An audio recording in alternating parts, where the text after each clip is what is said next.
Assalamualaikum warahmatullahi wabarakatuh. Nama saya Dani Hermawan, nomor induk 2012211169. Saya dari kelas BKI 3E. Saya di sini akan menjelaskan tentang difabilitas dalam Al-Qur'an. Difabel dalam surat Al-Imran ayat 49 dan Al-Maidah ayat 110 menjelaskan bahwa salah satu mukjizat Nabi Isa alaihi salam adalah dapat menyembuhkan orang yang buta sejak lahir dan orang yang menderita penyakit kusta.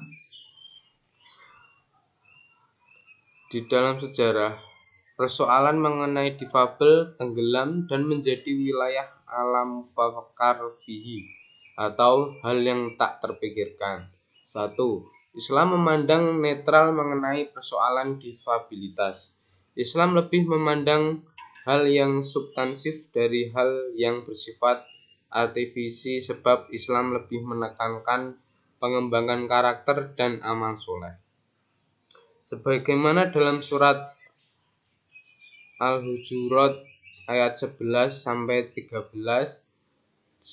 Quran surat An-Nahl ayat 97, Al-Isra ayat 36 dan An-Nisa ayat 124. Dan hadis Abu Hurairah yang mengatakan bahwa Nabi Shallallahu Alaihi Wasallam bersabda, sesungguhnya Allah tidak melihat rupa dan jasad kalian, tetapi Dia lebih melihat hati kalian. Artinya bahwa Islam lebih memandang hal yang substansif daripada hal yang bersifat artifisial. Selain itu, Al-Quran juga melarang keras taksir atau menghina dan merendahkan orang lain dengan alasan apapun, seperti bentuknya, warna kulitnya, agamanya, dan lain-lain. 2. Ada yang menyatakan bahwa minimnya kajian mengenai difabel dalam khasanah pemikiran Islam klasik adalah karena minimnya pemikir Islam klasik dari kalangan difabel. Akibat dari ketiadaan kajian apalagi perspektif ini yaitu adanya generalisasi dalam menyediakan kebutuhan dan fasilitas atau sarana bagi manusia. Seperti semua manusia dianggap sama. Dalam fikih tidak pernah mengatur secara jelas tentang syarat sah berwudu bagi para difabel yang tidak memiliki lengan atau kaki, misalnya atau kaki. Ini artinya fikih hanya disusun untuk mereka yang normal, sementara kelompok difabel masuk kelompok-kelompok orang yang boleh mengambil ruksan atau dispensasi. Pengertian difabel. Difabel artinya orang yang berbeda kemampuan. Istilah difabel hanya digunakan di Indonesia, yang diperkenalkan oleh para aktivis gerakan penyandang cacat. Istilah differently abled merupakan bentuk eufemisme atau kata yang diperhalus. Quran surat Al-Hujurat ayat 13 menegaskan bahwa Tuhan menciptakan manusia dengan kemampuan yang berbeda-beda. Dalam kata Arab terdapat istilah akoh, itakahu, awai, takfu.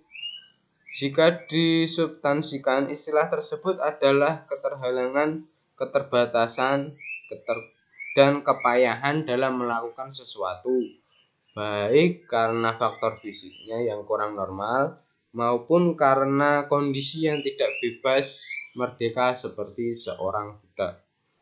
Menurut Ibnu Manzur, kata jadian awako adalah muawik, yang artinya hal-hal yang membuat seseorang jauh dan tertahan melakukan sesuatu karena adanya gangguan pikiran, rintangan, dan kecacatan.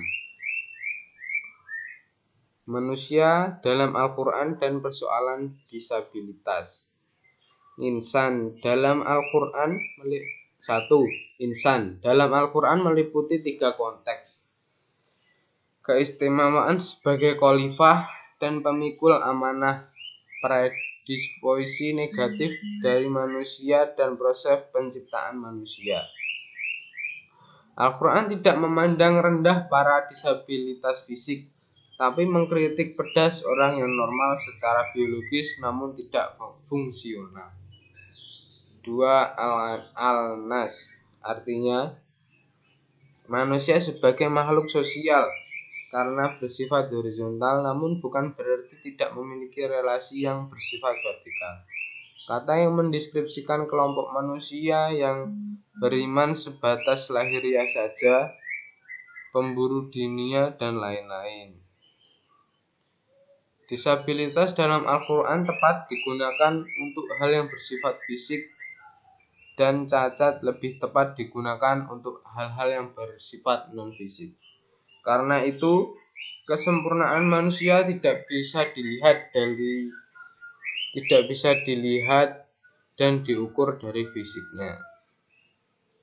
Disabilitas fisik dan cacat moral.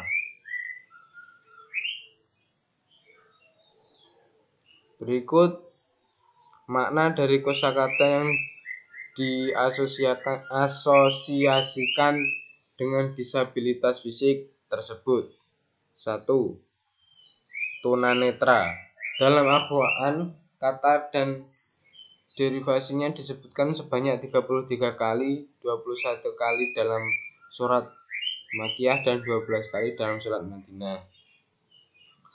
Makna dasar dari kata tersebut adalah menutup atau memberi tabir, yang bersifat dari kata al-a'ma atau al-ngama, yang berarti tidak dapat melihat karena buta matanya, kepalanya, atau hilangnya penglihatan, atau tidak menggunakan penglihatannya. 2. Abkam atau tunawicara. Kata ini digunakan dalam bentuk konteks sifat orang yang mendustakan ayat-ayat Allah. Sifat yang paling hina di sisi Allah karena tidak mau mengatakan sesuatu yang benar, sehingga sama dengan dikatakan hewan. 3. Samam atau tunarungu. Samam adalah hilangnya rasa pendengaran. Makna ini digunakan untuk menyifati orang yang tidak menerima kebenaran. Samam juga berarti kelainan pada pendengaran, sehingga tuli dan tidak bisa mendengar apapun. Samam seperti ini pernah dialami oleh Bani Israel sebagai ujian. 4. A'raj atau tunadaksa. Kata ini disebutkan sebanyak 10 kali dalam Al-Quran. Kata ini bersifat dari a'roja, yang berarti naik, seperti digunakan dalam surat Ma'rij ayat 4. Pincang adalah cacat tubuh karena kaki tidak kuat menopang tubuh di atasnya karena terlalu lemah dan kaku. Selanjutnya sufaha atau tunalaras dan tunagrahita. Kata tersebut merupakan bentuk jamak dari kata safah yang berarti ringan dan kurang akal. Safah berarti juga orang yang tidak mengetahui etika atau sopan santun atau melakukan sesuatu yang menurunkan martabatnya sendiri. Selanjutnya saya akan membahas tentang etika sosial terhadap difabel netra. Analisa semantik Al-Quran. Membahas tema difabel netra dalam perspektif Al-Quran bukan semata-mata membuat legitimasi teologis untuk mendukung dan menghormati para penyandang difabilitas. Tema difabel netra dalam Al-Quran perlu dikaji ulang untuk menemukan hakikat kemanusiaan dan tujuan hidup manusia dengan keragaman kondisi fisik. Konsep-konsep ini adalah konsep metodologis utama dari semantik, polemik istilah, tunanetra atau difabel netra. Dalam Kamus Besar Bahasa Indonesia, tuna berarti rusak, kurang, tidak memiliki, dan tidak sempurna. Sedangkan netra berarti mata. Gabungan dua kata ini kemudian diartikan buta. Dalam Kamus Besar Bahasa Indonesia yang lain, tunanetra adalah kondisi di mana seorang tidak dapat melihat atau buta. Makna disabilitas atau orang dengan kemampuan terbatas telah menjadi perdebatan panjang. Definisi kecacatan dalam dunia medis telah digugat karena dianggap menjadi penyebab terhadap munculnya perlakuan diskriminasi dan marginalisasi difabel dalam struktur sosial. Adapun menurut penelitian Arif Muftuhin, pada konteks Indonesia selain difabel, sebutan penyandang cacat dan penyandang disabilitas menjadi istilah yang cukup populer digunakan dengan tingkat level masing-masing. Istilah penyandang cacat masih populer penggunaannya dalam dunia akademik, sementara difabel juga masih signifikan dalam kalangan umum dan dunia akademik, sedangkan penyandang disabilitas menjadi istilah paling populer penggunanya dalam dunia daring. Istilah difabel netra juga disebutkan dalam PP nomor 7 tahun 1991. Di sana ada 5 macam difabel, yaitu difabel netra, difabel tunarungu, bicara, daksa, dan difabel grahita.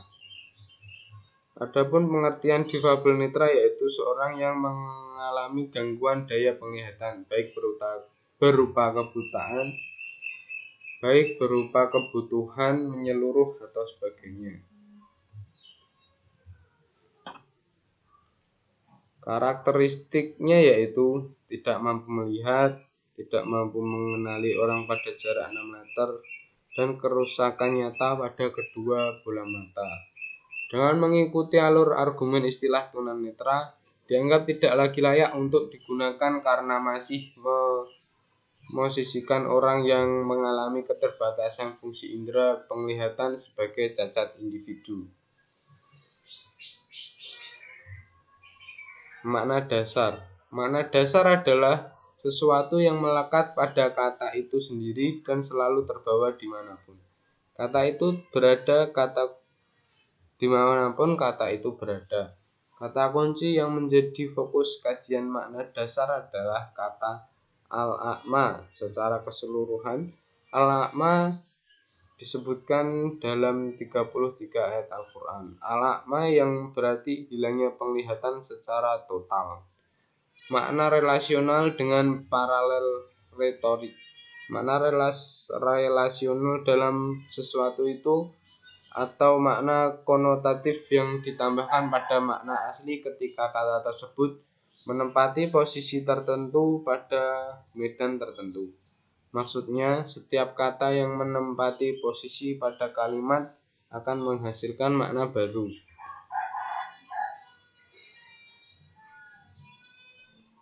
Eksistensi difabel netra dalam wawasan Al-Quran. Dalam Al-Quran, penggunaan al-a'ma dengan makna metafora lebih banyak dibanding makna hakiki. Kata al-a'ma dalam Al-Quran menunjukkan